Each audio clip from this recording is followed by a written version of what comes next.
हरे कृष्णा। राधे राधे। सभी भक्तों को सादर प्रणाम। भक्तों, आज रसपान कीजिए माघ मास महात्म का 26वां अध्याय।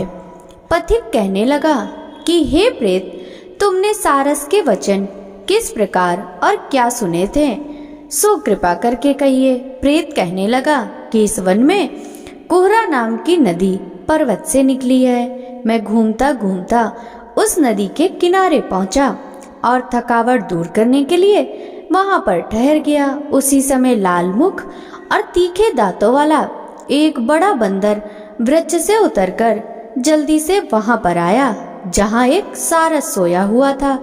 उस चंचल बंदर ने कई एक पक्षियों को देखकर उस सोए हुए सारस को दृढ़ता से पैरों से पकड़ लिया और तो सब पंछी उड़कर वहां से चले गए, परंतु सारसी भयभीत होकर विलाप करती हुई वहीं पर रुक गई।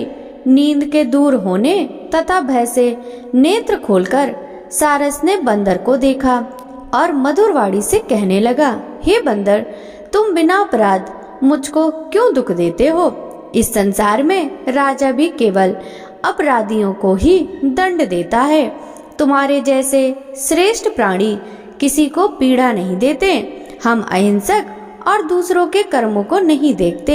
जल की काई खाने वाले, आकाश में उड़ने वाले, वन में रहने वाले, अपनी स्त्री से प्रेम करने वाले, दूसरों की स्त्री को त्यागने वाले, दूसरों की बुराई से दूर रहने वाले, चोरी न करने वाले, बुरों की संगति से वर्जित, किसी को कष्ट न देने वाले हैं। सो इस प्रकार मुझ निरपराधी को हे बंदर छोड़ दो। मैं तुम्हारे पहले जन्म के वृतांत जानता हूँ। यह वचन सुनकर वह बंदर उसको छोड़कर दूर बैठ गया और कहने लगा कि तुम मेरे पूर्व जन्म के वृतांत को कैसे जानते हो?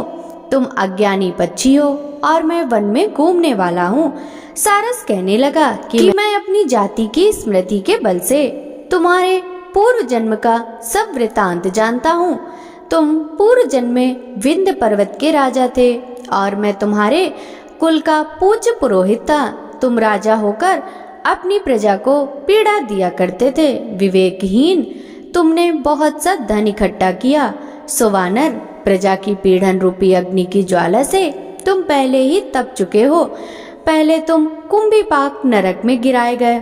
तुम्हारे शरीर को नरक में 3000 वर्ष बीत गए। फिर नरक से निकलकर बचे हुए पापों के कारण इस बंदर की योनि में आए और मुझको मारना चाहते हो। पूर्व जन्म में तुमने ब्राह्मण के बाग से लूटकर बलपूर्वक फल खाए थे। उसका यह भयंकर फल हुआ कि तुम वानर और वनवासी हुए। प्राणी अवश्यमेव अपने किए हुए कर्मों को भोगता है, इसको देवता भी नहीं हटा सकते। इस प्रकार मैं सारस का जन्म लेकर भी अज्ञान से मोहित नहीं हुआ। इतनी कथा कहकर वानर कहने लगा कि यदि ठीक ही जानते हो तो बताओ तुम पक्षी कैसे हुए? सारस कहने लगा कि मेरी दुर्गति का कारण भी सुनो। तुमने नर्मदा नदी के किनारे पर सूर्य ग्रहण के समय बहुत से ब्राह्मणों के निमित्त 100 ढेर अन्न के दान दिए थे। मैंने पुरोहिताई के मत से थोड़ा सा ब्राह्मण को दे दिया और बाकी सब मैं आप हर ले गया।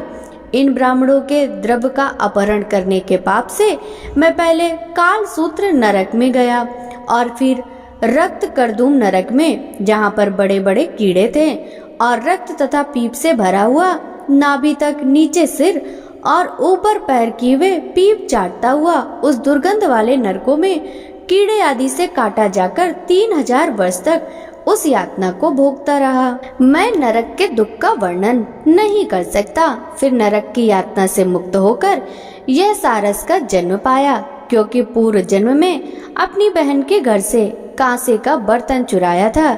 इसको मैंने एक जुआरी को दिया, इसी से मैं सारस योनि में आया। यह मेरी स्त्री पिछले जन्म में ब्राह्मणी थी, इसने भी कांसे की चोरी की थी, इसी से यह मेरी स्त्री और सारसी हुई। यह सब मैंने तुमसे कर्म का फल कहा। अब भविष्य की बात भी सुनो। अब मैं, तुम और यह मेरी स्त्री भी हंसोगे और कामरूप देश में सुख से निवास करेंगे। फिर इसके पश्चात गौर योनि में और फिर जाकर दुर्लभ मनुष्य योनि को प्राप्त होगे। इससे मनुष्य पाप और पुण्य दोनों ही कर सकता है। इस प्रकार शिव की माया से यह सारा जगत मोह को प्राप्त होता है। न केवल हम ही परंतु इस संसार के सभी जीव प्रवृत्ति मार्ग में फंसकर अच्छे और बुरे कर्म करते हैं और उनका फल भोगते हैं। इसलिए सब प्राणियों को धर्म का सेवन करना चाहिए। देवता, असुर, मनुष्य, व्याघ, कीड़े मकोड़े सभी से कंटक रूपी मार्ग नहीं छूटता। केवल वेदांत जानने वाले योगी ही इस मार्ग से बच सकते हैं। इसी कारण बड़े बड़े महात्मा भी कर्म फल को टाल नहीं सकते।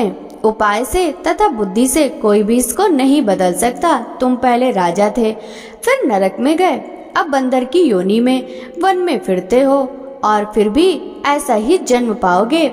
ऐसा विचार कर आनंद पूर्वक और धैर्य धरकर विचरते हुए काल की प्रतीक्षा करो। तब वानर ने कहा कि पहले जन्म में मैं तुम्हारी पूजा करता था, अब तुम मुझको प्रणाम करते हो। तुम जाति के स्मरण से मेरे पूर्व जन्म के वृतांत को जानते हो। आनंद पूर्वक रहो, तुम्हारा कल्याण हो।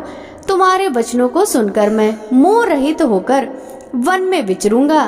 प्रेत कहने लगा कि हे पथिक, मैंने नदी के तट पर बंदर और सारस का यह संवाद सुना, तब मुझको बोध हुआ और मोह तथा शोक का नाश हुआ।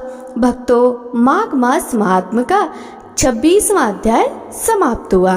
आपसे मिलते हैं अगले अध्याय की कथा के साथ। तब तक सभी भक्तों को हरे कृष्णा, राधे राधे, हर हर महादेव।